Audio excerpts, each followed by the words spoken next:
ಬೆಳಗ್ಗೆ ದಿನ ಬೆಳಗ್ಗೆ ಎದ್ರೆ ಅವರ ಬಗ್ಗೆ ಒಂದು ಚಿಂತನೆ ಮಾಡ್ತಕ್ಕಂಥದ್ದು ನಮ್ಮ ರಮಾಕಾಂತ್ ಅಂತ ತಮಗೆಲ್ಲರಿಗೂ ಸಹ ಗೊತ್ತಿದೆ.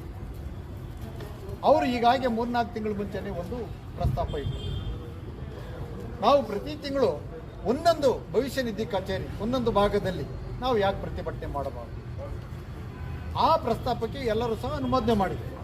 ಹೀಗಾಗಿ ನಮ್ಮ ಚಿಕ್ಕಬಳ್ಳಾಪುರದ ಸ್ನೇಹಿತರು ಸಹ ಪ್ರಥಮವಾಗಿ ಆ ಒಂದು ವಿಚಾರನೂ ಸಹ ಪ್ರಸ್ತಾಪ ಮಾಡಿದರು. ಯಾಕೆಂದರೆ ಆಯಾಯ ಭಾಗದಲ್ಲಿರ್ತಕ್ಕಂಥ EPS ಪಿಂಚಣಿದಾರರಿಗೆ ಒಂದು ಸಹಕಾರಿಯಾಗಲಿ, ನಾವು ಕೇವಲ ರಿಚ್ಮಂಡ್ ಸರ್ಕಲಲ್ಲೇ ಮಾಡೋ ಬದಲು ಎಲ್ಲ ಕಡೆನೂ ಮಾಡೋಣ ಅಂತ ಅಂದ್ಬಿಟ್ಟು ಎಲ್ಲರೂ ಸಹಮತದಲ್ಲಿ ಅವರು ಸಹ ಒಂದು ತೀರ್ಮಾನ ತಗೊಂಡು, ಹೀಗಾಗಿ ಇದು 3-4 ತಿಂಗಳ ಮುಂಚೆನೇ ಆಯಿತು.